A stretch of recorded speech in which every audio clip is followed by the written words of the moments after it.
Hey guys வணக்கம், welcome to my channel. இன்றைக்கி நம்ம ஒரு புது ட்ராமா தான் பார்க்க போகிறோம். இந்த ட்ராமா ஒரு இன்ட்ரெஸ்டிங்கான ட்ராமா தான். ஸோ ஸ்கிப் பண்ணாமல் பாருங்கள். அண்ட் நீங்கள் இப்போ தான் ஃபர்ஸ்ட் டைம் நம்மளோட சேனலை விசிட் பண்ணுறீங்கன்னா மறக்காமல் நம்ம சேனலை சப்ஸ்கிரைப் பண்ணிக்கோங்க.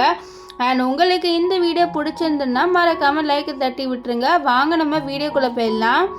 ஸ்டார்டிங் சீனில் நம்ம ட்ராமாவோட ஹீரோயின் வென்னை தான் காமிக்கிறாங்க. வென் வந்து ஒரு வாக்கிங் ஸ்டிக் வச்சு தான் நடந்து வந்துட்டு இருக்கா. ஆக்சுவலி இவளால் நடக்க முடியாது. இவள் எப்போவுமே வீல் சேரில் தான் இருப்பாள். ஆனால் கடைக்கு இல்லைன்னா எங்கேயாச்சும் நடந்து ஏதாவது பண்ணணுன்னா அவள் ஸ்டிக் வச்சு தான் நடந்து போவாள்.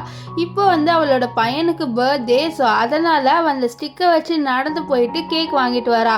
ஸோ அப்போ அவளோட பையனும் அவளோட ஹஸ்பண்டும் வராங்க. அவனோட ஹஸ்பண்ட் பேர் என்னன்னு பார்த்தீங்கன்னா ஜாங்கு. இவர் தான் நம்ம ட்ராமாவோட ஹீரோ.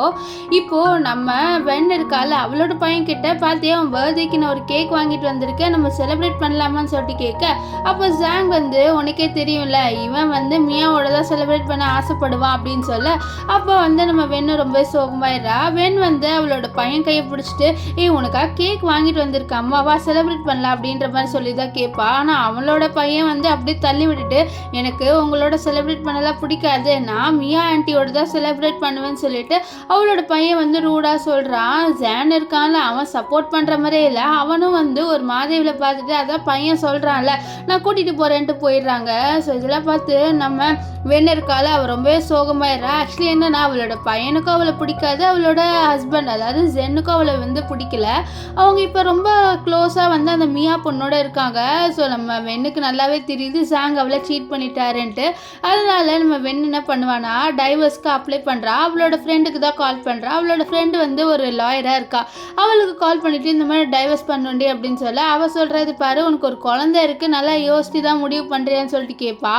அவளை ஆமான்னு சொல்ல, ஆனால் நீ லவ் மேரேஜ் தானடி பண்ணிக்கிட்டேன்னு சொல்ல, இல்லடி இது செட் ஆகலை அப்படின்னு சொல்லுவா. அப்போ என்ன ஆகுனா வென்னுக்கு யாரோ மெசேஜ் பண்ணுறாங்க. அந்த மெசேஜ் பார்த்தா ஷாக் ஆகிற யாரா அது எனக்கெல்லாம் மெசேஜ் பண்ணுறான்னு சொல்லிட்டு அவள் அந்த மெசேஜை ஓப்பன் பண்ணுறா. பார்த்தா நான் வென்னை ரொம்பவே லவ் பண்ணுறேன் அப்படின்ற மாதிரி சொல்லிட்டு யாரோ அனுப்பி விட்டுருக்காங்க. இதை பார்த்து வென்னுக்கு சுத்தமாக புரியல யாராவது இதெல்லாம் அனுப்பி விட்டான்ட்டு. அப்படியே வந்து இங்கே ஒரு பையனை காமிக்கிறாங்க. இவன் வேறு யாருமே இல்லை நம்ம ஜான் தான். ஆக்சுவலி என்னென்னா இவன் வந்து பாஸ்டில் இருக்க ஜான், அதாவது இவன் வந்து காலேஜ் படிக்கும் போது ஜான் எப்படி இருப்பாரோ ஸோ அந்த ஜான் இவர். அவர் இப்போ என்ன சொல்கிறாருன்னா ஃப்ரெண்டுக்கிட்ட நான் கண்டிப்பாக வென்னுக்கு ப்ரப்போஸ் பண்ணுவேன்னு சொல்கிறாரு. ஆக்சுவலி என்னென்னா இது பாஸ்ட்டில் நடக்கிற விஷயம். இப்போ வந்து ஜென் இருக்கால அவர் வந்து மெசேஜ் பண்ணுறாரு எனக்கு அவளை ரொம்ப பிடிச்சிருக்கு நான் அவளுக்கு ப்ரப்போஸ் பண்ண போகிறேன்ட்டு. இந்த மெசேஜ் தான் இப்போ ப்ரெசென்ட்டில் இருக்க நம்ம வென்னுக்கு வந்திருக்கோம். நம்ம வென்னுக்கு ஒன்றும் புரியல யாரா இந்த பையன் என்ன பிடிச்சிருக்குன்னு சொல்லி எனக்கே மெசேஜ் பண்ணுறான் எனக்கு ஒன்றுமே புரியலன்னு சொல்லிட்டு அவளும் அந்த மெசேஜை நல்லா பார்க்குறேன் என்னடா இது யார் இந்த பையன்ட்டு அவளுக்கு சுத்தமாக தெரியல. அவள் என்ன சொல்கிறான்னா அந்த பொண்ணுக்கு ஒன்று பிடிக்கலன்னா நீ என்ன பண்ணுவ அப்படின்ற மாதிரி சொல்லிட்டு அவள் வந்து மெசேஜ் அனுப்பிவிட இங்கே பாஸ்டில் இருக்க ஜென் இதெல்லாம் படையில இல்லை அவளுக்கு எனக்கு கண்டிப்பாக பிடிக்கும் அவள் என்னோட தான் எப்பவுமே டைம் ஸ்பெண்ட் பண்ணுவான்னு சொல்லி அவளுக்கு சுத்தமாக ஐடியாவே இல்லை என்னடா இந்த பையன் இப்படிலாம் பேசுகிறான்னு சொல்லிட்டு சரின்ட்டு அவள் ஃபோன் எடுப்பா. ஃபோனில் ஒரு விஷயத்தை பற்றி ரொம்ப ஷாக் ஆகிறா. ஏன்னா மியாவும் அவளோட பையன் அவளோட ஹஸ்பண்ட் இவங்க எல்லாருமே வந்து ஒரு பர்த்டே பார்ட்டி வந்து செலிப்ரேட் பண்ணியிருக்காங்க. அதில் அவளோட பையன் வந்து என்ன சொல்கிறான்னா எனக்கு நீங்கள் அம்மா வந்திருக்கலாம்னு சொல்லிட்டு சொல்லியிருப்பான். இதெல்லாம் நினச்சா ரொம்ப ஃபீல் பண்ணுறா. அப்படியே ஒரு ஃப்ளாஷ்பேக்கை யோசிச்சு பார்க்குறா. அவளோட பையனை கூப்பிட்றதுக்காக அவள் ஸ்கூலுக்கு வந்து வந்திருப்பா. அவள் ஆசையாக வாப்பா நம்ம போகலாம் அப்படின்ட்டு அவள் பையனை கூப்பிட்டா. ஆனால் அவளோட பையன் இருக்கான ஒரு மாதிரி மேலே கீழே பார்த்துட்டு அவளை விட்டு தள்ளி தள்ளி போயிட்டு இருப்பா. ஸோ இது பார்த்து அவளுக்கு ஒன்றும் புரியலட்டு எங்கட போகிற ஒன்று கூப்பிட்றதுக்காக தானே நான் வந்தேன் அப்படின்ட்டு நம்ம வென் வந்து சொல்ல, அப்போ அவளோட பையன் கோவத்தில் என்ன சொல்கிறான்னா அம்மா நீங்கள் என்கிட்ட வராதிங்க உங்களை எனக்கு அம்மானே கூப்பிட பிடிக்கல என்னோட கிளாஸ்மேட் இதெல்லாம் பார்த்து எனக்கு கலாய்ப்பாங்க தள்ளியே இருங்க அப்படின்னு சொல்லுவான். இதெல்லாம் கேட்டு வென்னுக்கு ரொம்ப கஷ்டமாக இருக்கும். இங்கே பாஸ்ல இருக்க ஜென்னு தான் காமிக்கிறாங்க. ஜென் என்ன சொல்கிறாருன்னா இந்த மாதிரி எனக்கு அவளை ரொம்ப பிடிக்கும் அவளுக்கு என்ன பிடிக்கும் அப்படின்னு சொல்ல, அப்போ வந்து நம்ம வென் இருக்கால அவன் வந்து என்ன மெசேஜ் பண்ணிடுறான்னா இந்த மாதிரி அவளுக்கு ஒன்று சுத்தமாக பிடிக்காது வேணா முன்னாடி பிடிச்சிருக்கலாம் ஆனால் இப்போ அவளுக்கு ஒன்று பிடிக்காது அப்படின்னு சொல்ல, இது கேட்டு நம்ம ஜென் ஒரு மாதிரி ஏறுவார். இல்லை அவளுக்கு என்ன ரொம்ப பிடிக்கும் அப்படின்னு சொல்ல, ஆனால் உனக்கு அவளை பிடிக்காது அவளோட ஹஸ்பண்டுக்கு அவளை பிடிக்காது அப்படின்ற மாதிரிலாம் சொல்லிட்டு அப்படியே வந்து அவள் ஃப்ளாஷ்பேக்கில் நினச்சி பார்க்குறா. ஆக்சுவலி ஜென் இருக்கான்ல முன்னாடி அப்போ அவன் வந்து நம்ம வென்னை ரொம்பவே லவ் பண்ணியிருப்பான். அவன் வந்து என்ன பண்ணியிருப்பான் காசுக்காக ஒரு டைரக்டர் கிட்ட ப்ளீஸ் சார் எனக்கு இந்த ஒரு சான்ஸ் கொடுங்க எனக்கு ப்ளீஸ் சார் அப்படின்ற மாதிரிலாம் சொல்லி கெஞ்சி கேட்க டே அது ரொம்ப பெரிய வேலைடா பரவாயில்லையா பண்ணுவியா அப்படின்னு சொல்லிட்டு கேட்க நம்ம என்ன நான் பண்ணுவேன் அதெல்லாம் ப்ளீஸ் எனக்கு அந்த வேலையை கொடுங்கன்னு சொல்ல அதுவும் சரின்னு சொல்லிட்டு அந்த டேரக்டர் என்ன கொடுக்குறாருன்னா ஒரு அடி வாங்குற கேரக்டருக்கு தான் இவர் கேட்டிருப்பாரு. அவர் செம்மையாக அடி வாங்குறாரு. ஸோ இந்த கேரக்டருக்கு யாரும் நடிக்க மாட்டேன்னு சொல்லியிருப்பாங்க, ஆனால் இவர் நடிக்கிறேன்னு சொல்லியிருந்தாரு. ஸோ அதனால் இவருக்கு கொஞ்சம் காசு கொடுப்பாங்க. இந்த காசு வச்சுட்டு அவர் ஒரு ரிங்கை வாங்கிட்டு வருவார். ஸோ அவர் வரும்போது அவரோட மூஞ்சி ஃபுல்லாக அடிபட்டிருக்கும். இதை நம்ம வெண்ணு பார்க்குறா. அவளுக்கு ரொம்ப கஷ்டமாக இருக்குது, என்னடா இவனுக்கு இப்படி அடிபட்டிருக்குன்ட்டு. அப்போ தான் வந்து நம்ம ஜென்னு நம்ம வெண்ணுக்கு ப்ரப்போஸ் பண்ணுவார். இந்த மாதிரி எனக்கு ஒன்று ரொம்ப பிடிச்சிருக்கு அப்படின்னு சொல்லி அவள் டப்புன்னு ஹக் பண்ணிடுவான். ஏன்னா இவளுக்கு தெரியுது இவன் வந்து இவளுக்காக நிறைய ஹார்ட் ஒர்க் பண்ணியிருக்கான்ட்டு. இதெல்லாம் அவன் நினச்சி பார்க்க அப்போ யாரும் மெசேஜ் பண்ணுறாங்க. யாருன்னா அந்த மியா தான். மியா வேணும்ன்ட்டு நம்ம வெண்ணுக்கு அந்த ஃபோட்டோஸ்லாம் அனுப்பி விட்றான். அதில் இவங்க 3 பேர் ஒரு ஃபேமிலியாக இருக்காங்க. இதெல்லாம் பார்த்து அவளுக்கு ரொம்பவே கஷ்டமாயிருது. இப்போ வெண்ணு வெளியில் வரா. வெளியில் வந்து பார்த்தா அங்கே வந்து நம்ம மியா, நம்ம ஜென்னு அண்ட் அவளோட பையன் 3 பேருமே வீட்டுக்கு ரிட்டர்ன் வந்துட்டாங்க. நம்ம ஜென்னு இருக்கார்ல, அவரு நல்லாவே குடிச்சிருக்காரு. ஸோ அப்போ என்ன ஆகுதுன்னா அவள் வந்து நம்ம மியா இருக்கால, அவள் ஜென்னோட கை ரொம்ப க்ளோஸாக பிடிச்சிருக்கா. நெக்ஸ்ட் என்ன பண்ணுறான்னா இந்த குட்டி பையன் இருக்கால அவன்கிட்ட நீ ரூமுக்கு போறியாடா தம்பி அப்படின்ற மாதிரி சொல்ல, ஆண்டி நீங்கள் சொல்லிட்டீங்களே, நீங்கள் சொன்னால் நான் கேட்பேன் அப்படின்ற மாதிரி சொல்கிறான். ஸோ இவன் ஒரு லூசு போல், இவனுக்கு அவங்க அம்மாவை பிடிக்காது, ஆனால் இந்த மியாவை பிடிக்குமா? எந்த மாதிரி ஒரு பையனோ இப்படிலாம் யாராவது இருப்பாங்களான்னு எனக்கு தெரியல. இப்போ அந்த பையன் இருக்கான்ல அவன் அங்கேருந்து போயிடுறான். ஸோ இப்போ மியாவும் இந்த ஜென் 2 பேர் தான் வந்து தனியாக இருக்காங்க. ஸோ இப்போ நம்ம வெண்ணு இருக்கால ஒரு ஃப்ளாஷ்பேக் யோசிச்சு பார்க்குறேன். ஆக்சுவலி வெண்ணு வந்து நல்லா படித்து ஒரு சக்ஸஸ்ஃபுல்லான மாடலாக தான் இருந்திருக்கா. அண்ட் இவன் இருக்கால இவனும் வந்து அவளுக்காக சப்போர்ட்லாம் நிறையவே பண்ணியிருக்கான். ஆனால் திடீர்னு என்ன ஆயிருக்குன்னு பார்த்தீங்கன்னா நம்ம வெண்ணு வந்து உடம்பு சரியில்லாமல் போயிருக்கோம் அவளுக்கு. ஸோ அதனால் அவளுக்கு என்ன ஆயிடுதுன்னா அவளுக்கு வந்து நடக்க முடியாத மாதிரி ஆயிடுது. அதாவது ஸ்கூல் படிக்கும் போது அவளுக்கு ஏதோ ஆக்சிடென்ட் நடந்திருக்கும். அதோட எஃபெக்ட் வந்து ஃப்யூச்சரில் இப்போதான் அவளுக்கு தெரிய வந்திருக்கும். ஸோ நம்ம ஜென் என்ன சொல்லியிருப்பாருன்னா, நீ கவலைப்படாத, இந்த நீ பேரலைஸ் ஆனதுனால நான் உன்னை விட்டு போயிடுவேன்றது அர்த்தம் கிடையாது, நான் கண்டிப்பாக உன் கூட தான் இருப்பேன் அப்படின்னா இவன் வந்து சொல்லியிருப்பான். அது மட்டும் இல்லாமல் அந்த குட்டி பையன் இருக்கால அந்த பையனை இவங்க அடாப்ட் பண்ணி தான் வளர்க்குறாங்க. ஸோ அந்த ஆக்சிடெண்ட்டால் இவரால் குழந்தை பிறக்க முடியாது, குழந்தை பெற்றுக்க முடியாதுன்னு சொல்லியிருப்பாங்க. நம்ம ஜென்னு இருக்கான்ல அவனும் வந்து ஒரு இன்டர்வியூவில் என்ன சொல்லியிருப்பான்னு பார்த்தீங்கன்னா, இந்த மாதிரி எனக்கு என் ஒய்ஃபை ரொம்ப பிடிக்கும், என்னோடய ஒய்ஃபை நான் எப்போவுமே டைவர்ஸ் பண்ண மாட்டேன், நான் அவளை சீட் கூட பண்ண மாட்டேன் அப்படின்லாம் சொல்லியிருப்பான். ஆனால் இப்போ பார்த்தா இவன் இந்த மியாவோட சேர்ந்து ஜாலியாக ரொமான்ஸ் பண்ணிகிட்டு இருக்கா.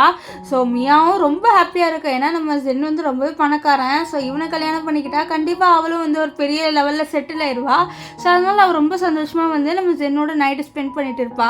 ஸோ இப்போ வந்து நம்ம வெண்ணை காமிக்கிறாங்க. வெண் வந்து பார்க்குறான் நம்ம ஜென் வந்து நம்ம மியாவை வீட்டுக்கு அனுப்பி விட்றான்ட்டு. அது மட்டும் இல்லாமல் மியா வந்து வேணும்ன்ட்டே நம்ம வெண்ணை பார்த்து நக்கலாக சிரிச்சிட்டு இருப்பா. இதெல்லாம் பார்த்து நம்ம வெண்ணுக்கு ரொம்பவே காண்டதாக வருது. இப்போ வந்து ஜென் அவளை விட்டுட்டு வந்தோடனே நம்ம வெண்ணை இருக்கால அவள் ஜென் கிட்ட என்ன சொல்கிறான்னா, இந்த மாதிரி எனக்கு டைவர்ஸ் வேணும்ன்ட்டு. இதை கேட்டவனு என்னது டைவர்ஸ் வேணுமா உனக்கு அப்படின்னு சொல்லிட்டு கேட்க, ஆமாம் எனக்கு டைவர்ஸ் வேணும், இது நம்ம 2 பேருக்கும் செட் ஆகாதுன்னு நினைக்கிறேன், அதனால் நம்ம டைவர்ஸ் பண்ணிக்கலாம் அப்படின்னு சொல்ல, என்ன நான் மியாவை கூட்டிகிட்டு வந்ததுனால மட்டும் நீ இப்படி சொல்கிறியா? மியாவுக்கும் எனக்கும் எதுவுமே இல்லை, அவள் என்னோட வேலை செய்கிற பொண்ணு தான், வேறு எதுவும் இல்லை அப்படின்னு சொல்ல, வேலை செய்கிற பொண்ணு எதுக்கு நீ கூட்டிகிட்டு வரணும், இதுவே பெரிய தப்பு, நம்ம 2 பேருக்கும் செட் ஆகாது அப்படின்னு சொல்ல, என்னது செட் ஆகாதா? 7 வருஷமாக உன்னை நான் தான் வந்து காசு போட்டு உன்னை ஹாஸ்பிட்டல் பில்லு எல்லாமே நான் தான் பார்த்துக்கிறேன். ஸோ இப்போ நீ என்னை விட்டு போகிறேன்னா நீ வந்து என்னை விட்டு உன்னால் போக முடியாது அப்படின்லாம் சொல்லுவான். ஸோ அப்போ அவனோட கையில் இருக்க சட்டியை தூக்க, அப்போ அவனோட கையில் நம்ம இருக்கால நம்ம வெண்ணு அவளோட நேம் எழுதியிருக்கு. ஸோ இது முன்னாடி இருக்காது நம்ம ஜென்னோட கையில். ஆனால் இப்போ வந்து நம்ம வெண்ணோட நேம் வந்து ஜென்னோட கையில் இருக்கும். அவன் ரொம்ப ஷாக் ஆயிடுறா. இது முன்னாடி அவன் கையில் இருக்காது, இப்போ மட்டும் எப்படி இருக்கா அப்படின்ற மாதிரி சொல்ல, அப்போ அவளுக்கு தலை வலிக்குது. அப்படியே ஒரு ஃப்ளாஷ்பேக் வந்து அப்படியே ப்ளே ஆகுது.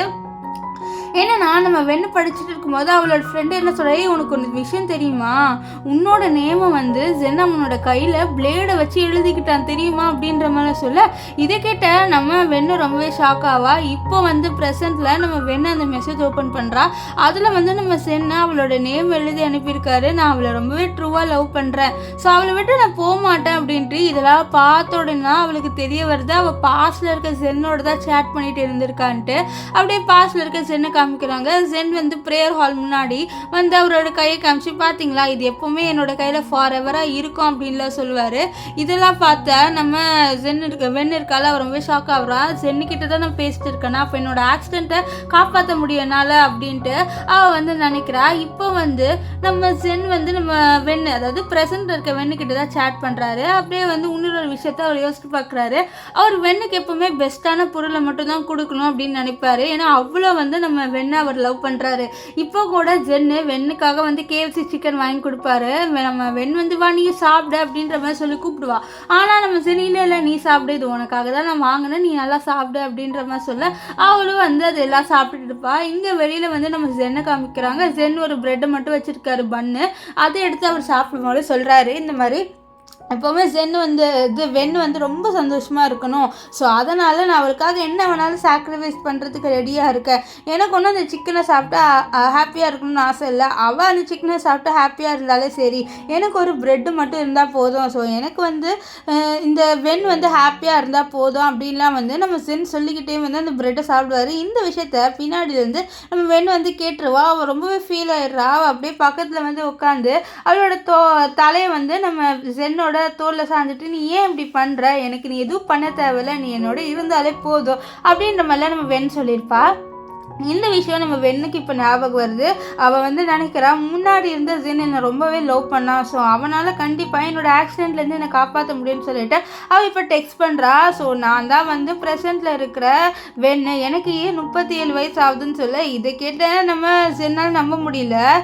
அவர் வந்து யோசிக்கிற யாராவது என்னோட ப்ராங்க் பண்ணுறாங்களா, இது எப்படின்னா எப்படி வந்து ஃப்யூச்சரில் இருக்க வெண்ணோட சேட் பண்ண முடியும், இது எல்லாமே வந்து கற்பனை தான் அப்படின்ற மாதிரி மறுபடியும் அவர் அந்த சேட்டை பார்க்குறாரு. ஸோ அப்போ வந்து நம்ம வெண் வந்து ஒரு மெசேஜ் பண்ணுறா, நீ என்னை நம்பலைன்னா இப்போ வந்து ஒரு ஆக்சிடென்ட் நடக்கும், ஃபிசிக்ஸ் கிளாஸ்க்கு அப்புறம் நீங்கள் 2 பேர் போகும்போது இந்த வெண்ணுக்கு ஒரு பெரிய ஆக்சிடென்ட் நடக்கும் காரால். ஸோ தயவு செஞ்சு அவளை அப்போ காப்பாற்று அப்படின்ற மாதிரி நம்ம வெண் வந்து மெசேஜ் பண்ணி அனுப்ப அதை ஃபஸ்ட்டு நம்ம ஜென்னை நம்பலை. ஆனாலும் அவர் யோசிக்கிறாரு ஒருவேளை அது உண்மையாக இருக்குமா, இவளுக்கு நிஜமான ஆக்சிடென்ட் நடக்க போகிறான்ட்டு அவர் யோசிச்சுட்டே வர அப்போ முன்னாடிக்கா ஒரு கார் வந்து பிரேக் ஒர்க் ஆகலை போல் அவர் வந்து தள்ளுங்கன்ட்டு கத்திக்கிட்டே வராரு. ஸோ இது பார்த்த நம்ம ஜென்னை அப்படியே தள்ளி விட்டு அவள் அந்த இடத்துல நின்றுட்டு இருப்பா. ஸோ இதை பார்த்தோன்னே தான் நம்ம ஜென்னுக்கு ஞாபகம் வருது, அப்போ அவங்க சொன்ன அந்த ஆக்சிடென்ட் இதுதானா, நம்ம இப்போ வெண்ணை காப்பாற்றி தான் ஆகணும்னு சொல்லிட்டு அவர் என்ன பண்ணிடுவார்னா டப்புன்ட்டு நம்ம வெண்ணோட கையை பிடிச்சி இழுத்து அவளை வந்து இந்த ஆக்சிடென்ட்லேருந்து காப்பாற்றிடுவார். ஸோ 2 பேருமே கீழே விழுவாங்க. ஆனால் 2 பேருக்குமே ஒன்றும் ஆகாது. இப்போ வந்து நம்ம ஜென் கேட்குறாரு, நீ என்ன லூஸா, ஏன் அப்படி நின்றுட்டு இருந்தேன்னு சொல்ல இல்லை நான் ஸ்டக் ஆகிட்டேன் அப்படின்ட்டு நம்ம வெண் வந்து சொல்கிறா. இங்கே ப்ரெசென்ட்டில் காமிக்கிறாங்க. இங்கே வந்து சில விஷயம்லாம் சேஞ்ச் ஆகுது. ஏன்னா அந்த ஆக்சிடெண்ட் இப்போது நம்ம வெண்ணுக்கு நடக்கலாம்ல. ஸோ அதனால் ஃப்யூச்சர் இப்போ சேஞ்ச் ஆகுது. ஸோ நம்ம வெண்ணை தான் காமிக்கிறாங்க. வெண்ணம் இருக்கிற இடம் ஃபுல்லாக சேஞ்ச் ஆகிடுது. அது மட்டும் இல்லாமல் அவளோட சேர் இருக்குல்ல அது வந்து சேஞ்ச் ஆகிடுச்சு. முன்னாடி வீல் சேராக இருந்திருக்கும், இப்போ நார்மல் சேர் ஆகிடுச்சு. ஸோ அதனால் கஷ்டப்பட்டு கால் எடுத்து கீழே வைக்கிறா, அவளால் நடக்க முடியுது. இதை பார்த்து ரொம்பவே சந்தோஷமாயிடுறா. அப்போது என்னோட ஜென் வந்து என்னோட லைஃப்பை மாற்றிட்டான், ஸோ நான் என் ஃப்யூச்சரை மாற்றிட்டேன்ட்டு அவள் ரொம்பவே சந்தோஷமாக ஃபீல் பண்ணுறா. இப்போ வந்து அவள் ஜென்னுக்கு மெசேஜ் பண்ணுறா, நீ என்னை காப்பாற்றிட்ட அந்த இதுலேருந்து ஆக்சிடென்ட்லேருந்து சொல்ல இப்போ தான் ஜென்னும் வந்து ரியலைஸ் ஆகுறாரு. அப்போ நான் நிஜமாலே ஃப்யூச்சரில் இருக்க இந்த வெண்ணோட தான் சேட் பண்ணியிருக்கேன்ட்டு. ஸோ அவர் என்ன சொல்கிறாருன்னா, நான் உங்களோட வீடியோ கால் பண்ணணும்னு நினைக்கிறேன், நீங்கள் என்னோட வீடியோ கால் பண்ணுவீங்களா அப்படின்ற மாதிரி சொல்லிவிட்டு அவர் கேட்குறாரு. நம்ம எப்படி வீடியோ கால் பண்ணலான்ட்டு. இதை கேட்ட நம்ம வெண் இருக்கால் அவளும் சரி வீடியோ கால் தானே நானும் வரேன்னு சொல்ல அவர் எல்லாமே அரேஞ்ச் பண்ணிட்டு வீடியோ காலுக்கு வருவார். ஆனால் அங்கே பார்த்தா நம்ம வெண்ணை காண அவருக்கு கேட்பாரு, வெண் எங்கே இருக்கேன்ட்டு. அப்போ பார்த்தா நம்ம வெண்ணு வெளியில் வருவா. அங்கே பார்த்தா இந்த மியா இருக்கா. ஸோ அவள் ஃப்யூச்சரை மாற்றினா, ஆனால் இந்த மியா வந்து அவள் லைஃப்பில் வரதை அவளால் மாற்ற முடியல. இந்த மியா வந்து நம்ம ஜென்னுக்காக லஞ்ச் எடுத்துகிட்டு வந்திருக்கா. நீ எதுக்கு இங்கே வந்த, நீங்கள் வந்து ஒழுங்காக கிளம்பு, இது என்னோட வீடு, இது என் ஹஸ்பண்டுக்கு நான் கொடுக்க வேண்டியது, நீ எதுக்கு கொடுக்குற அப்படின்லாம் சொல்லிட்டு நம்ம வெண்ணு வந்து கேட்க உன்னோட ஹஸ்பண்டுக்கு உன்னை பிடிக்கல, அதனால தான் அவர் என்கிட்ட வந்தார். ஸோ அப்போ நான் அவனை பார்த்துக்கணும்னு சொல்ல இதெல்லாம் கேட்டுட்டு இருந்தால் நம்ம ஜென்னை ஷாக் ஆகிறாரு. இருந்து ஃப்யூச்சரில் நான் அவளை சீட் பண்ணுறேன்னு சொல்லிட்டு அவர் ரொம்பவே ஷாக் ஆகிறாரு. இப்போ வந்து நம்ம வெண்ணு வந்து சொல்கிற மியா கிட்ட பாரு, என் ஹஸ்பண்ட் கிட்ட வர வேலையெல்லாம் வச்சுக்காதுன்னு சொல்ல இந்த மியா நீ என்னதான் பண்ணாலும் உன்னோட ஹஸ்பண்ட் என்கிட்ட வந்துட்டு தான் இருப்பார், அவரும் நானும் தான் ஃப்யூச்சரில் எப்படியோ வந்து கல்யாணம் பண்ணிப்போம், நீ வந்து ஒரு யூஸ்லெஸ்லான ஹவுஸ் ஒய்ஃபாக இருக்க, அதனாலே அவனுக்கு ஒன்று பிடிக்கல, நான் பார்த்தியா வேலை செய்கிற பொண்ணாக இருக்க அப்படின்ற மாதிரி சொல்ல அப்போ என்ன பண்ணுறானா இவ வேணுட்டே அவள் எடுத்துகிட்டு வந்த சூப்பை அவளோட கையிலே ஊற்றிக்கிறா. ஊற்றிட்டு கத்துறா, வெண் நீ எதுக்கு இப்படி பண்ண, நான் என்னோட பாஸ்க்காக லஞ்சு தானே எடுத்துகிட்டு வந்தேன், அதை எடுத்துகிட்டு வந்தது தப்பா அப்படின்ற மாதிரி நடிக்கிறா. ஸோ இங்கே நடக்கிறது எல்லாமே நம்ம பாஸ்டில் இருக்க ஜென் பார்ப்பாரு. ஆனால் ஃப்யூச்சரில் இருக்க ஜெனுக்கு இதெல்லாம் தெரியாதுல்ல. அவரை வந்து கத்துவார், எவ்வளோ தைரியம் இருந்தால் நீ இப்படி பண்ணலான்னு சொல்லிட்டு அவர் வந்து வெண்ணை போட்டு தான் திட்டுவார். ஸோ அப்போ அங்கே வந்து நம்ம குட்டி பையன் வராமல் வந்துட்டு இந்த அம்மா எப்போவுமே இப்படி தான் ஆன்ட்டி பாவம் அப்படின்ற மாதிரி சொல்கிறான். இருப்பான். ஸோ இப்போ வந்து நம்ம ஜென்னு வந்து வெண்ணை போட்டு திட்டுவார். அப்போ பாஸ்டில் இருக்க ஜென் வந்து நானாக அவளை போட்டு திட்டுறான் அப்படின்ற மாதிரி ரொம்பவே ஷாக் ஆகுறாரு. ஸோ இப்போ வந்து நம்ம வெண்ணியை வந்து சொல்கிறான், இந்த மாதிரி நான் எதுவும் பண்ணலை, அவள் ஃபுல்லாக வந்து நடிக்கிறா, நீ அவளை நம்புறியான்ட்டு. நான் அவளை தான் நம்புவேன், பாரு கையெல்லாம் வெந்து போயிருக்கு அப்படின்ற மாதிரி சொல்ல. அப்போ அந்த குட்டி பையனை ஆமாம் கையெல்லாம் வெந்து போயிருக்கு, நீங்கள் ரொம்ப மோசமானவங்க, எனக்கு உங்களை பிடிக்கவே இல்லைன்னு சொல்ல. அப்போ வந்து நம்ம ஜென் என்ன பண்ணுவார்னா கோவத்தில் நம்ம வெண்ணோட செவில அடிச்சிடுவார். அடிச்சுட்டு இப்போ நீ அவகிட்ட மன்னிப்பு கேட்குறேன்னு சொல்ல. அவள் மன்னிப்புலாம் என்னால் கேட்க முடியாது அப்படின்ற மாதிரி சொல்லிட்டு இருப்பா. ஆனால் இவர் வந்து அதெல்லாம் கேட்காம அப்படியே வந்து சொல்லிக்கிட்டே இருக்க. இப்போ இங்கே பாஸ்டில் இருக்க நம்ம ஜென்னுக்கு ரொம்பவே கோவம் வந்துடுது. ஏன்னா ஃப்யூச்சரில் இருக்க ஜென்னு நம்ம வெண்ணை போட்டு அடிச்சிட்டார்ல, சொன்னால அவளை போட்டு அடிக்காத, அவள் எதுவுமே தப்பு பண்ணலை அப்படின்ற மாதிரி நம்ம ஜென்னை கத்திடுவார். அதாவது பாஸ்டில் இருக்க ஜென்னு இந்த சவுண்டு கேட்டு எல்லாருமே திரும்பி பார்ப்பாங்க. ஸோ இப்போ இந்த மீயா என்ன சொல்ல, அச்சுச்சோ நீ வேற ஏதோ பையனோட அஃபேரில் இருக்க போல அப்படின்னு சொல்ல. அப்போ ஜென் இதை கேட்டு, அப்போ நீ வேற பையனோட அஃபேரில் இருக்கியா, நான் உனக்காக எவ்வளோ ஒர்க் பண்ணுறேன், ஆனால் நீ வந்து அஃபேரில் இருக்கியான்னு சொல்ல. நான் ஒன்றும் அஃபேர்லலாம் இல்லை உன்ன மாதிரி அப்படின்ற மாதிரி அவன் இன்டெரக்டாக சொல்கிறான். ஆனால் இந்த ஜென் வந்து புரிஞ்சிக்கிற மாதிரி இல்லை. அவன் வேணும்ட்டே நம்ம வெண்ணை வந்து குத்தி குத்தி காமிக்கிறா. எவ்வளோ தைரியம் இருந்தால் நான் இருக்கும் போதே வேற ஒரு பையனோட நான் வீடியோ கால் பண்ணுவியா, இரு அந்த பையன் யாருன்னு சொல்லிட்டு வந்து பார்க்குறேன் அப்படின்னு சொல்லிட்டு அவன் உள்ளே வரான். நம்ம வெண்ணு வந்து தடுக்க ட்ரை பண்ணுறான். ஆனால் அவன் வந்து உள்ளே வந்துடுவான். ஆனால் உள்ளே வந்து பார்த்தா அந்த லேப்டாப் இருக்குது பார்த்தீங்களா, அது க்ளோஸ் ஆயிடுது. அவன் கேட்பான், இந்த மாதிரி யார் அந்த பையன், யாரோட நீ வீடியோ கால் பண்ணிட்டு இருந்த அப்படின்ற மாதிரி நம்ம ஜென் கேட்கவும் இவன் சொல்லுவா, இந்த மாதிரி என்னை ரொம்பவே லவ் பண்ணுற பையனோட நான் பண்ணிட்டு இருந்தேன்ட்டு. இங்கே பாஸ்டில் நம்ம ஜென்னை காமிக்கிறாங்க. என்னால் நம்ப முடியல, அவர் வந்து நம்ம வெண்ணை ரொம்பவே ஹர்ட் பண்ணிட்டாருன்ட்டு. நான் அவளை ஃப்யூச்சரில் இப்படியா ட்ரீட் பண்ணுறேன், நான் அவளை பூ மாதிரி பார்த்துக்கணும்னு நினச்சேன், ஆனால் நான் ஏன் இப்படி அவளை ட்ரீட் பண்ணுறேன், என்னால் முடியல, நானாக இப்படி மாறிட்டேன் அப்படின்ற மாதிரி சொல்லிட்டு அவர் யோசிக்கிறாரு. அதுக்கப்புறம் அவர் ஒரு விஷயத்தை யோசிப்பார், இந்த மாதிரி அவரை இங்கே சேஞ்ச் பண்ணதுனால நம்ம ஹீரோயினால் நடக்க முடிஞ்சுது. ஸோ இப்போ நான் டிசப்பியர் ஆகிட்டேன்னா வெண்ணோட லைஃப் ரொம்ப சந்தோஷமாக இருக்கும்னு சொல்லிட்டு அவர் நினைப்பார். இப்போ இங்கே வந்து நம்ம வெண்ணை காமிக்கிறாங்க. வெண் வந்து நம்ம ஜென்னுக்கிட்டே என்னை ரொம்பவே லவ் பண்ணுற பையனோட தான் நான் வீடியோ கால் பண்ணிட்டு இருந்தேன்னு சொல்ல. இதை கேட்ட மியா என்னது லவ் பண்ற பையனா, அப்போ உன்னை சீட் பண்ணிட்டாளா அப்படின்ட்டு அவள் ஜென்னு கிட்ட சொல்றா. ஸோ ஜென்னு வந்து இவ சீட் பண்ணிட்டான்னு நினைச்சு அவளோட கழுத்தை பிடிச்சி வந்து நெரிக்கிறாரு. இங்க பாஸ்ட்ல இருக்க ஜென்னை காமிக்கிறாங்க. ஜென் என்ன முடிவு பண்ணிட்டாருன்னா செத்து போலான்னு முடிவு பண்ணிட்டாரு. அவர் செத்து போயிட்டா கண்டிப்பா வந்து நம்ம வெண் ரொம்பவே சந்தோஷமா இருப்பா. ஸோ அவளோட வாழ்க்கை இவ்வளோ வந்து மோசமா இருக்காதுல்ல. ஸோ அதனால அவளை அப்படியே வந்து அவர் பில்டிங்ல இருந்து விழலான்னு போக இங்க ஜென் வந்து அவளோட கழுத்தை பிடிச்சி நெருக்கிட்டு இருப்பாரு. ஸோ அப்போ என்ன ஆகும்னா அவரோட கை மறையிற மாதிரி இருக்கும். இதில் பார்த்தா ரொம்பவே ஷாக் ஆக இங்கே பாஸ்டில் அவர் செத்து போகலான்னு போகும்போது கரெக்டாக நம்ம ஜென்னு வந்து காப்பாற்றிடுவா. நம்ம வெண்ணு வந்து ஜென்னை காப்பாற்றிடுவா. ஸோ வெண்ணு வந்து திட்டுவா, நீ என்ன பண்ணுற, ஏன் லூஸ் ஆகிட்டியா, நீ ஏன் இப்படி போகிற, நமக்குள்ளே எந்த சண்டை வந்தாலும் நம்ம சால்வ் பண்ணிக்கலாம், நீ ஏன் இப்படி போகிறேன்னு சொல்ல. ஆனால் ஜென் வந்து ஃப்யூச்சரில் நடந்த விஷயத்தை மட்டும் தான் யோசிச்சுட்டு இருப்பார். இங்கே ஃப்யூச்சரில் இருக்க நம்ம ஜென்னை காமிக்கிறாங்க. ஜென்னுக்கு திடீர்னு வந்து ஹார்ட் வலிக்கும். என்னாச்சு எனக்கு ஒன்றுமே புரியலையே அப்படின்ற மாதிரி சொல்லிட்டு அவர் இங்கே நின்றுட்டு இருக்க மியா தான் கூட்டிகிட்டு போயிடுவா. ஸோ அப்போ கூட்டிகிட்டு போகும்போது நம்ம வெண் வந்து இது பாரு இதான் டைவர்ஸு, நம்ம இப்போ டைவர்ஸ் பண்ணிக்கலாம் அப்படின்ற மாதிரி நம்ம வெண் வந்து நம்ம ஜான் கிட்ட கொடுக்க, நம்ம ஜான் இருக்கார்ல அவர் வந்து எது டைவர்ஸ் அப்படின்னு சொல்ல. ஆமாம் நம்ம டைவர்ஸ் பண்ணிக்கலாம்னு சொல்ல. நம்ம ஜென் இல்லை என்னாலலாம் உன்னை டைவர்ஸ் பண்ணவே முடியாது அப்படின்ற மாதிரி நம்ம ஜென் சொல்கிறாரு. ஸோ என்னதான் இவர் சீட் பண்ணாலும் இவர் வந்து நம்ம வெண்ணை விட மாட்டாரா. ஸோ இவருக்கு லவ் இருக்குது, ஆனால் இவர் எதுக்கு தான் சீட் பண்ணாரோன்னு தெரியல. நம்ம வெண்ணை சொல்கிறாரு, பாரு என்னால் உன்னோட வாழ முடியாது, ஸோ தயவு செஞ்சு எனக்கு டைவர்ஸ் கொடுத்து என்னை நிம்மதியாக விட்டுரு அப்படின்ற மாதிரிலாம் நம்ம வெண்ணு வந்து நம்ம ஜென் கிட்ட சொல்கிறோம். ஆனால் ஜென்னு கொடுக்க முடியாது சொல்லிட்டு போயிடுறான். இப்போ வந்து நம்ம பாஸ்டில் இருக்க ஜென் வந்து நம்ம வெண்ணுக்கு மெசேஜ் பண்ணுறாரு, இந்த மாதிரி என்னை மன்னிச்சிடு, நான் இப்படி மாறுவேன்ட்டு நான் நிஜமாக எதிர்பார்க்கல, நான் ஏன் இப்படி மாறிட்டேன், என்னை மன்னிச்சிடு அப்படின்னு சொல்ல. நம்ம வெண்ணு வந்து ஜென் கிட்டது பாரு நீலாம் என்கிட்ட மன்னிப்பு கேட்காத, நீ வந்து அப்படி கிடையாது, நீ என்ன ரொம்பவே லவ் பண்ணுற, ஆனால் ஃப்யூச்சரில் தான் நீ மாறிட்ட, ஸோ நான் உன்னை வந்து எதுவுமே சொல்லலை அப்படின்ற மாதிரிலாம் நம்ம வெண்ணு வந்து ஜென் கிட்ட சொல்கிறேன். அப்போ ஜென் கேட்குறாரு, நான் ஏதாவது என் சைட்லேருந்து ஏதாவது பண்ணுமா, நீ சொல்லு கண்டிப்பாக நான் பண்ணுறேன் அப்படின்ற மாதிரிலாம் நம்ம ஜென்னு வந்து கேட்க. அப்போ வெண்ணு உடனே ஒன்று தான் சொல்லுவா, தயவு செஞ்சு என்கிட்ட நீ தள்ளியே இருந்துடு அப்படின்ற மாதிரி சொல்லிடுவா. ஸோ இதை கேட்டோன்னே நம்ம ஜென்னுக்கு ரொம்பவே கஷ்டமாக இருக்கும். ஸோ அவர் அழுவ. அப்போ வந்து பாஸ்டில் நம்ம வெண்ணு வந்து ஜென்னை பார்க்க வரா. ஜென்னு இப்படி இருக்கிறது பார்த்து என்னாச்சு, நீ கொஞ்ச நாளாகவே சரியில்லை, உனக்கு என்ன ஆச்சு அப்படின்னு சொல்ல, அதுவா எனக்கு ஒன்றும் இல்லை, நான் உன்னை லவ் பண்ணலை, நம்ம ரெண்டு பேர் பிரேக்கப் பண்ணிக்கலாமா அப்படின்ற மாதிரி நம்ம ஜென்னு வந்து வெண்ணிக்கிட்ட கேட்குறாரு. வெண்ணி இதை கேட்டுன்னு ரொம்ப ஷாக் ஆயிடுறேன்னு, இது பிரேக்கப்பான்னு சொல்ல, ஆமாம் நம்ம ரெண்டு பேருக்கும் இது செட் ஆகாது, நம்ம ரெண்டு பேர் பிரேக்கப் பண்ணிக்கலாம் அப்படின்ட்டு நம்ம வெண்ணிக்கிட்ட சொல்கிறாரு. இது கேட்ட வெண்ணால் முடியல, இல்லை என்னால் முடியாது, நீ என்கிட்ட ஃபார் எவர் என்னோட இருப்பேன்னு தானே சொன்னேன், இப்போ ஏன் என்னை துரத்துற, என்னால் முடியாது அப்படின்ற மாதிரி நம்ம வெண்ணு வந்து ஜென்னுக்கிட்ட என்னால் பிரேக்கப் பண்ணிக்க முடியாது அப்படின்ட்டு ஸ்ட்ரிக்டாக சொல்கிறா. ஆனாலும் நம்ம ஜென்னு விடுற மாதிரி இல்லை, பாரு இது எனக்கும் செட் ஆகாது, உனக்கும் செட் ஆகாது, கடைசியாக நீ இதை ஹர்ட் ஆவ, ஸோ எனக்கு அது தேவையில்லைன்னு சொல்லிட்டு அவளை வந்து அவர் வீட்டை விட்டே துரத்தி விட்டுருவார். அவள் வந்து கத்துவா ப்ளீஸ் ப்ளீஸ்ன்ட்டு, ஆனால் அவர் அதெல்லாம் கேட்காம கதை முடிடுவார். இப்போ வந்து நம்ம ஜேன் அண்ட் வென் ரெண்டு பேருமே வந்து வீடியோ கால் பண்ணுறாங்க. அப்போ ஜேன் சொல்கிறார், நீ சொன்ன மாதிரியே கண்டிப்பாக உன்னை விட்டு நான் போயிடுவேன் அப்படின்னு சொல்ல, வென்னு தேங்க்யூ அப்படின்வா. ஸோ அப்போ வந்து ப்ரெசென்ட்டில் இருக்க ஜென்னு உள்ளே வருவார்.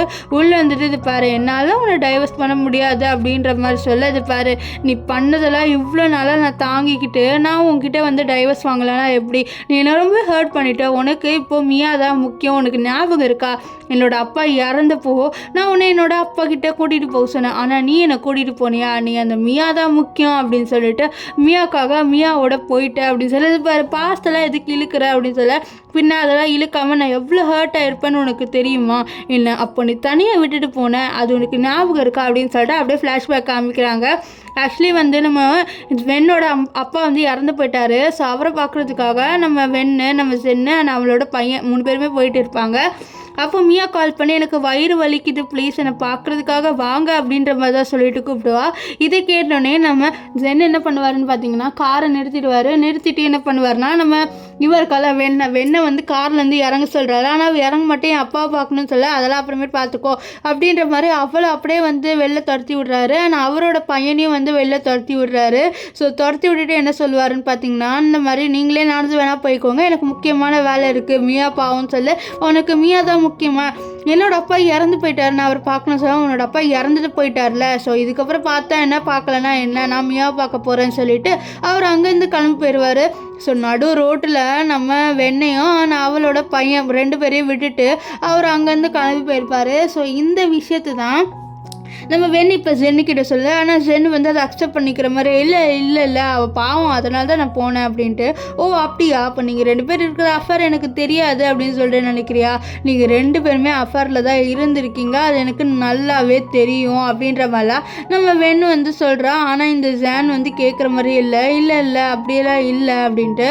ஆனாலும் நம்ம வெண்ணு வந்து சொல்கிறா, இது பாரு இதுக்கப்புறமும் என்னால் இந்த பெயினோடலாம் இருக்க முடியாது, தயவு செஞ்சு நான் டைவர்ஸ் பண்ணிடுறேன்னு சொல்ல, இந்த சவுண்டு கேட்டு அவளோட பையன் வந்துட்டு அவள் டைவர்ஸ் பண்ணிக்க போகிறீங்களா ரொம்ப ஹாப்பின்னு சொல்ல, அப்போ ஜென்னு வந்து திட்டி அனுப்பி விட்டுருவான். ஸோ அப்போ வெண்ணுக்கு இந்த மியா மெசேஜ் பண்ணுறான், இந்த மாதிரி நம்ம ஜென்னும் அண்ட் மியா 2 பேரும் ஒன்றா இருக்கிற ஃபோட்டோ அதை காமிச்சு, அப்போ இது என்னது 2 பேருமே ரொம்ப ஒன்றா ஜாலியாக டைம் ஸ்பெண்ட் பண்ணியிருக்கீங்க போல் அப்படின்னு சொல்ல, அப்போ இன்னொரு ஃபோட்டோ வருது, என்னடா இந்த மியா வந்து ப்ரெக்னெண்ட்டாக இருக்கா. ஸோ இதை காமிச்ச உடனே அவ்வளோதான் நம்ம இவருக்கால நம்ம வெண்ணு அவளோட மனசே உடைஞ்சிது, ஏன்னா அவளால் ப்ரெக்னென்ட் ஆக முடியாது.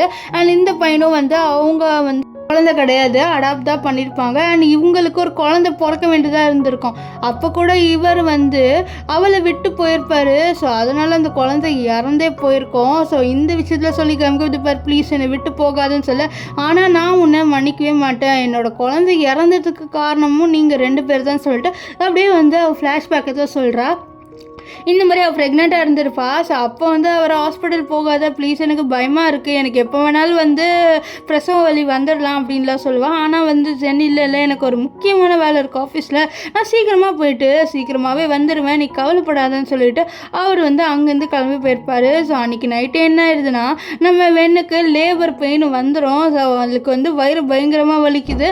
அவள் வந்து நம்ம ஜெனுக்கு கால் பண்ணுறான், அட்டன் பண்ணுன்ட்டான். ஆனால் அவன் அட்டன் பண்ண மாட்டான், ஏன்னா அவன் ஜாலியாக வந்து மியாவோட ரொமான்ஸ் பண்ணிட்டு இருப்பான். ஸோ மியாவும் அவனும் 2 பேருமே வந்து ரொம்ப ஜாலியாக வந்து ரொமான்ஸ் பண்ணிட்டு இருப்பாங்க. அவனுக்குன்னு ஒரு வைஃப் இருக்கிறதே அவன் மறந்துட்டு இந்த மியாவுக்கு ஒரு ரிங்கை கொடுத்து அவளை கிஸ் பண்ணுறது என்ன ஹக் பண்ணுறது என்ன என்னென்னமோ பண்ணிட்டு இருப்பான். இப்போது இங்கே ஹாஸ்பிட்டலில் நம்ம வெண்ணை காமிக்கிறாங்க. வெண்ணை வந்து எமர்ஜென்சிக்கு கூப்பிட்டு போகிறாங்க. ஸோ அவளுக்கு அந்த குழந்தை இறந்து போயிடுது.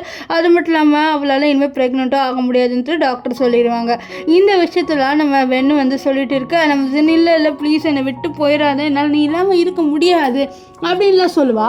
ஆனால் இதை கேட்டாமல் இதை பாரு, நீ உன்னால் இல்லாமல் உன்னால் இருக்க முடியும், உனக்கு மியா தான் இருக்கால, இப்போ நீ வேற ஒரு அப்பாவாக போகிற, ரொம்ப சந்தோஷமாக இருப்ப நீ. ஸோ நீ வந்து அந்த குழந்தையோட சந்தோஷமாக இரு, என்னை விட்டுரு, எனக்கு நீ வேணவே வேணாம் அப்படின்ற மாதிரி நம்ம வெண் வந்து ஜென்னிக்கிட்ட சொல்கிறா.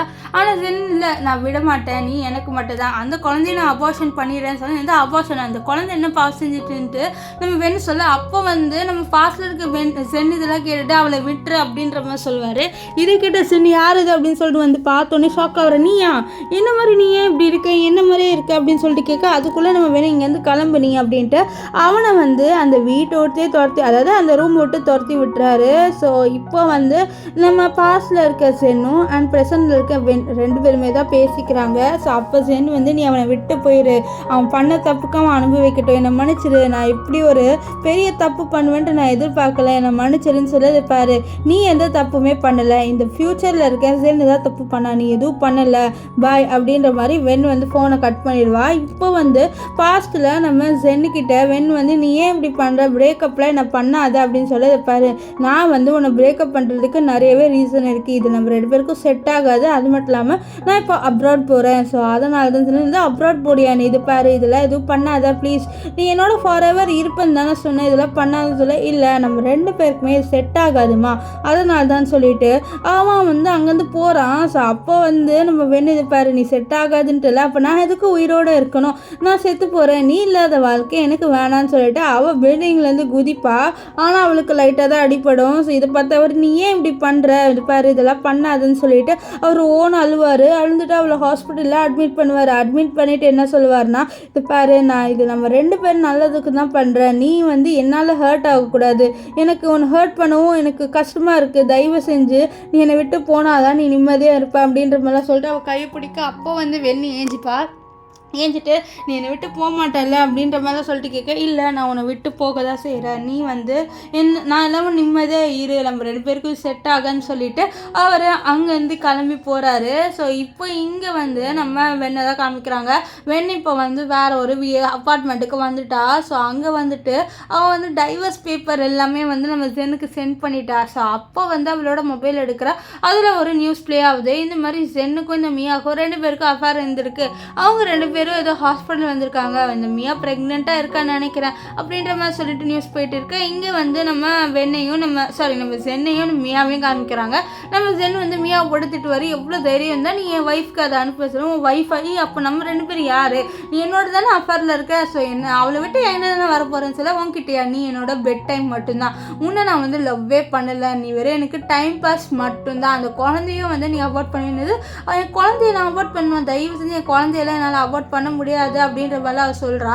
ஸோ அப்போ அங்கே நியூஸ் வந்து எல்லோரும் வர, அவர் வந்து என்ன சொல்ல, இந்த பொண்ணு வந்து நான் லவ்வெல்லாம் ஒன்றும் பண்ணலை, இவன் என்னோட அட்வான்டேஜ் எடுத்துக்கிறேன், அது மட்டும் இல்லாமல் இவன் என்னோட பெட் டைம் மட்டும்தான், ஸோ அதனால் இவன் எனக்கு எதுவும் கிடையாது அப்படின்ற மாதிரி சொல்லிவிட்டு அவர் அங்கேருந்து அனுப்பி விட்டுருவார். நெக்ஸ்ட்டு ஃபோனை பார்த்து என்ன சொல்லுவார்னா, இந்த மாதிரி எனக்கு வந்து என்னோட வெண்ணு தான் எல்லாமே சொல்லுவார். இப்போ வந்து அவர் அந்த அபார்ஷன் பேப்பர் எடுத்துகிட்டு வந்துட்டு நம்ம ஜென்னுக்கு காமிக்கலாம், நம்ம வெண்ணுக்கு காமிக்கலாம், வெண்ணுக்கிட்ட வந்து மனுப்பி கேட்டு அவளோட சேர்ந்துடலான்னு சொல்லிட்டு அவர் வீட்டுக்கு வருவார். அங்கே வந்து பார்த்தா நம்ம வெண்ணை காணோம். ஸோ வெண்ணு எல்லா சூட்கேஸும் எடுத்துகிட்டு அங்கேருந்து கிளம்பி போயிருப்பா. ஸோ நெக்ஸ்ட்டு அவர் என்ன பண்ணுவார்னா, கால்லாம் பண்ணி பார்ப்பாரு. அப்போ அவள் எடுக்க மாட்டாள். அதனால் அவளோட ஃப்ரெண்டுக்கு கால் பண்ணி கேட்க, அவள் என்ன சொல்றது பாரு, அவனுக்கு டைவர்ஸ் நோட்டீஸ் எல்லாமே அனுப்பி விட்டா. ஸோ அவளுக்கு இனிமேல் நீ தேவையில்லை, இனிமேல்ட்டு அவளை கஷ்டப்படுத்தாரு அப்படின்னு சொல்லி, இல்லை எனக்கு அவள் தான் வேணும், அவள் இல்லாமல் என்னால் இருக்க முடியாது அப்படின்ற மாதிரிலாம் நம்ம ஜென் சொல்லுவார். ஆனால் அவள் ஃப்ரெண்டு காலை கட் பண்ணிடுவா. இப்போ இங்கே பாஸ்ட்டில் நம்ம வெண்ணோட ஃப்ரெண்டு வந்து நம்ம சென் கிட்ட, நீ எதுக்கு அவளை விட்டுட்டு போன, அவள் ஹாஸ்பிட்டல்லையும் அட்மிட்டாக இருக்கா, நீ எல்லாம் ஒரு லவ்வரா, இப்படிலாம் இருக்கலாமா சொல்லி, பாரு நான் அவளோட நல்லதுக்காக தான் பண்ணேன் அப்படின்னு சொல்லிட்டு ஃப்யூச்சர்லேருந்து என்கிட்ட அவள் தான் பேசி இந்த மாதிரி நம்ம ரெண்டு பேருக்கும் செட் ஆகாதுன்னு சொன்னான்னு சொல்லி, ஃப்யூச்சரா உனக்கு லூஸ் ஏதாவது பிடிச்சிருச்சுன்னு சொல்ல, நீ என்ன வேணாலும் நினச்சிக்கோ, ஆனால் அதுதான் உண்மை, நான் அவளை ஹர்ட் பண்ணக்கூடாதுன்னு நினைக்கிறேன், வேறு ஒன்றும் இல்லை, ஃப்யூச்சரில் அவளுக்கு தெரிய வரும் நான் ஏன் இப்படி ஒரு விஷயத்த பண்ணேன்ட்டு அப்படின்ட்டு நம்ம ஜென் இருக்காரு அவர் சொல்கிறாரு. இப்போ வெண்ணோட ஃப்ரெண்ட் வந்து இந்த விஷயத்த நம்ம வெண்கிட்ட சொல்ல, இல்லை அவனுக்கு எதுவும் ஆயிடுச்சு, நான் போய் பேசினா கண்டிப்பாக சரியாவான்னு சொல்லிட்டு நம்ம வெண் வந்து அங்கேருந்து ஏஞ்சி நம்ம ஜென்னை மீட் பண்ணுறதுக்காக போகிறான். ஆனால் ஜென்னு வந்து எல்லா சூட்கேஸையும் வந்து பேக் பண்ணிவிட்டு அவன் வந்து அங்கேருந்து கிளம்பி போயிட்டு இருக்கான். ஸோ அப்போ வந்து வென்னு வரான், நம்ம ஜென்னை பார்க்குறோம். இந்த மாதிரி ஜென் வந்து போகிறது, இதுப்பா ஜென் என்னை விட்டு போகாது, இதுப்பா நம்ம பேசி சமாளிக்கலாம் அப்படின்ற மாதிரி சொல்லிட்டு அவளும் வந்து பேசுகிறான். ஆனால் இந்த ஜென்னு கேட்கல. அவன் வந்து இல்லை செட் ஆகாது அப்படின்ட்டு அவனோட மனசு கல்லை வச்சுட்டு தான் நம்ம வெண்ணை வந்து அனுப்பி விட்றான். ஸோ நம்ம வெண்ணு வந்து கத்துவா, ப்ளீஸ் என்னை விட்டு போகாதுன்ட்டு. ஆனால் ஜென் அங்கேருந்து கிளம்பி போயிடுவா. இப்போ வந்து ஃப்யூச்சரில் வந்து நம்ம வெண்ணை காமிக்கிறாங்க. இப்போ எல்லாமே சேஞ்ச் ஆகுது, ஏன்னா நம்ம ஜென் எல்லாத்தையும் மாற்றிட்டாரு. ஸோ அப்படியே வந்து எல்லாமே சேஞ்ச் ஆக நம்ம வெண் வந்து ஹாஸ்பிட்டல்லேருந்து ஏஞ்சிக்கிற மாதிரி காமிக்கிறாங்க. முன்னாடிக்கா ஒரு பையன் இருக்கான். இவன் ஆக்சுவலி வந்து இவளோட பாஸு. ஸோ இவளோட பாஸ் பேர் என்னன்னு பார்த்தீங்கன்னா கிம்மு. கிம்மு கேட்குறாரு, இந்த மாதிரி உனக்கு ஓகேல உடம்பு ஓகேல அப்படின்னு சொல்லி, எனக்கு ஓகே தான், ஆனால் நீங்கள் அப்படின்ற மாதிரி தான் சொல்லிட்டு அவளுக்கு சுத்தமாக தெரியல யார் இந்த கிம்முன்ட்டு. ஸோ அப்படியே வந்து அவளோட தலை வலிக்குது. அப்படியே ஃப்ளாஷ்பேக், அதாவது அவள் இவ்வளோ நாள் என்ன பண்ணான்ட்டு அவளுக்கு ப்ளே ஆகுது. அவள் ஜென் போனதுக்கப்புறம் அவள் வந்து மனசை தளர விடாமல் நல்லா படிச்சிருக்கா, ஒரு நல்ல நிலைமைக்கு போகிறா. அது மட்டும் இல்லாமல் அவளுக்கு நிறைய பேர் ப்ரப்போஸ் பண்ணியிருக்காரு. ஆனால் வந்து நம்ம வெளியில் இல்லை எனக்கு இதெல்லாம் வேணாம் அப்படின்ற மாதிரி எல்லாரையும் வந்து ரிஜெக்ட் தான் பண்ணியிருக்கா. ஆனால் வந்து அவள் வந்து ஒரு பெரிய நிலைமைக்கு போயிட்டா, ஒரு நல்ல மாடல் ஆகிட்டா. அது மட்டும் இல்லாமல் ஒரு பெரிய கம்பெனியில் ஒர்க் பண்ணுறா. ஸோ அந்த கம்பெனியில் இருக்க பாஸ் கிம்மை தான் அவள் இவ்வளோ நாளாக கொஞ்சம் நாளாக டேட் பண்ணிட்டு இருக்கா. அண்ட் இந்த கிம்முக்கும் நம்ம வெண்ணை ரொம்பவே பிடிக்கும். ஸோ அவர் வந்து ரொம்பவே வந்து அவளுக்கு கிட்ட வந்து பாசத்தை காமிப்பார். ஸோ அதனால தான் நம்ம வெண்ணை அக்செப்ட் பண்ணியிருப்பா. ஸோ இப்போ கூட கிம்மு அவளுக்காக வந்து அந்த இதெல்லாம் கொடுக்க, அப்போ வந்து அவர் ரிப்போர்ட்டை பார்த்தா அவளோட பாடி எல்லாமே ஓகேவா இருக்குது. ஸோ இவளாலேயே குழந்தை வந்து பெற்றுக்க முடியும். இந்த விஷயத்த கேட்டால் அவர் ரொம்ப சந்தோஷமாக என்ன சொல்லுவானா, இந்த வாட்டி அது என்னோட குழந்தைக்கு என்ன பிடிக்கணும் அப்படின்ற மாதிரி சொல்லுவா. இப்போ கிம் வந்து அவகிட்ட ஒரு ட்ரெஸ்ஸை கொடுத்து இந்த ட்ரெஸ்ஸை போட்டுவான்னு சொல்ல, அந்த ட்ரெஸ்ஸை அவள் போட்டுட்டு வருவா. அதில் பார்க்கவே அவள் செம்ம அழகாக இருப்பாள். இதை பார்த்த கிம் அவளுக்கு விழுந்துருவார். இப்போ இவங்க எல்லாருமே ஒரு பார்ட்டிக்கு போக, அதுக்குள்ளே போகும்போது என்ன ஆகுதுன்னா, அங்கே ஒரு பொண்ணை பார்க்குறா. அது வேறு யாருமே இல்லை, இந்த மியா தான். மியாவோ உள்ளே அனுப்ப மாட்டாங்க. இல்லை நான் அவரை பார்க்கணும், ப்ளீஸ் என்னை உள்ளே விடுங்க அப்படின்ற மாதிரி மியா சொல்லுவாள். ஸோ இப்போ வந்து நம்ம வெண்ணு இருக்கால, அவளோட ஃப்ரெண்டை வந்து பார்க்குறேன். இந்த பொண்ணை மறுபடியும் சொல்ல, இந்த பொண்ணு எனக்கு தெரியுமா சொல்ல, இந்த பொண்ணு தான் மியா. இந்த பொண்ணு வந்து ஜென்னுன்னு ஒரு ஆள் மேலே செம்ம ஆப்சஸ்டாக இருப்பா அப்படின்னு சொல்லி, என்னது ஜென்னான்னு சொல்ல, ஆமாம் ஜென்னை தெரியாதா, அவர் வந்து ரொம்ப பெரிய ஆளாச்சு, அவர் ஒரு பெரிய கம்பெனியோட சிஇஓ தான் அப்படின்ற மாதிரி நம்ம வேணோட ஃப்ரெண்டு சொல்ல, அவளும் இதெல்லாம் கேட்டு உள்ளே போகிறா. ஆனால் உள்ளே போய் பார்த்தோன்னே அவர் ரொம்ப ஷாக் ஆகிறா. ஏன்னா அந்த இடத்துல நம்ம ஜென் இருப்பார். ஜென் வந்து ஒரு இன்டர்வியூக்காக வந்திருக்காரு. ஸோ அதில் வந்து எல்லாருமே என்ன கேட்குறாங்க, நீங்கள் இவ்வளோ நல்லா சிங்கிளாக இருக்கீங்க, உங்களுக்கு ஏதாவது ஒரு பொண்ணை பிடிக்குமா அப்படின்னு சொல்ல, அப்போ வந்து நம்ம ஜென் என்ன சொல்லுவா, ஆமாம் எனக்கு ஒரு பொண்ணை ரொம்ப ரொம்ப பிடிக்கும், அந்த பொண்ணை தான் நான் லைஃப் டைமாக லவ் பண்ணுறேன், அந்த பொண்ணு என்னோட இதயத்தில் இருக்கா அப்படின்ற மாதிரி அவரோட இதயத்தை காமிப்பார். ஸோ இதெல்லாம் பார்த்து எல்லாருமே வந்து ரொம்பவே மெல்ட் ஆயிடுவாங்க. நம்ம வெண்ணு இருக்கால, அவள் நம்ம ஜென்னையே பார்த்துட்டு இருப்பாள். ஸோ இந்த விஷயத்த நம்ம கிம்மும் வந்து நோட் பண்ணுவார். ஸோ அப்போ வந்து நம்ம வெண்ணு இருக்கால, அவளோட பவுச்சை வந்து, அதாவது கையில் இருக்க பர்ஸு தெரியாமல் கீழே போட்டுருவா. ஸோ இதையும் வந்து நம்ம கிம் நோட் பண்ணுவார். இப்போ என்ன ஆகுனா, மியா வந்து அங்கே ப்ரப்போஸ் பண்ணுறா நம்ம ஜென் கிட்ட, ப்ளீஸ் எனக்கு உங்களை ரொம்ப பிடிக்கும், ஏன்னா நீங்கள் கல்யாணம் பண்ணிக்கோங்கன்ட்டு. ஸோ அப்போ தான் வந்து நம்ம ஜென் வந்து வெண்ணை பார்ப்பார். வெண்ணை பார்த்தோன்னே அவர் ரொம்பவே ஷாக் ஆயிடுவார். ரொம்ப வருஷத்துக்கு கழிச்சு அவர் வெண்ணை இப்போ தான் ஃபர்ஸ்ட் டைம் பார்க்குறாரு. அவர் என்ன பண்ணுவாருன்னு பார்த்தீங்கன்னா, நம்ம வெண்ணிக்கிட்ட நடந்து வருவார். ஸோ அவள் பக்கத்தில் வந்து நம்ம கிம் இருப்பார். கிம் வந்து இதை பார்ப்பார். பார்த்தோன்னே அவர் டப்புன்ட்டு அவளோட தோளில் கைப்பட்டு, உனக்கு இவ்வளோ தெரியுமான்னு சொல்லிட்டு கேட்க, அப்போது நம்ம வெண்ணை எனக்கு தெரியாதுன்னு சொல்லிடுவார். இதனால நம்ம ஜென்னும் அப்படியே போய் உட்காந்துருவார். நெக்ஸ்ட் என்ன சொல்வார்னா, ஒரு வேளை என்னால் அவளோட சேர்கிற மாதிரி சான்ஸ் இருந்தால் கண்டிப்பாக நான் சேருவேன், இந்த வாட்டி அவளுக்கு பிடிச்ச மாதிரி நான் இருப்பேன் அப்படின்ற மாதிரி சொல்லிட்டு அவளை பார்க்க, அப்போது நம்ம கிம் இவகிட்ட கேட்பாரு, உன்னோட எக்ஸ் லவர் அவன் தானேன்னு சொல்ல, அவள் அப்படியே பாப்பா. ஸோ அவள் அப்படியே வந்து என்ன பண்ணுவார்னா, கிம்மோட கையை பிடிச்சி நம்ம ஜென் முன்னாடி காமிப்பா, இந்த மாதிரி நான் மூவ் ஆன் ஆகிட்டேன், நீ மூவ் ஆன் ஆயிர அப்படின்ற மாதிரி அவர் இன்டெரக்டாக சொல்கிறா. இதை வந்து நம்ம ஜென்னு புரிஞ்சிக்கிறாரு. ஸோ இதோட இந்த ட்ராமா முடிஞ்சுது. நீங்கள் இந்த ட்ராமா எப்படி இருந்ததுன்னு சொல்லிட்டு கமெண்ட் பண்ணுங்கள். எனக்கு பாஸ்டில் இருக்க ஜென்னை தான் ரொம்ப பிடிச்சிது. உங்களுக்கு எப்படி இருந்தது, நீங்கள் என்ன நினைக்கிறீங்கன்ட்டு கமெண்ட் பண்ணுங்கள். Bye guys.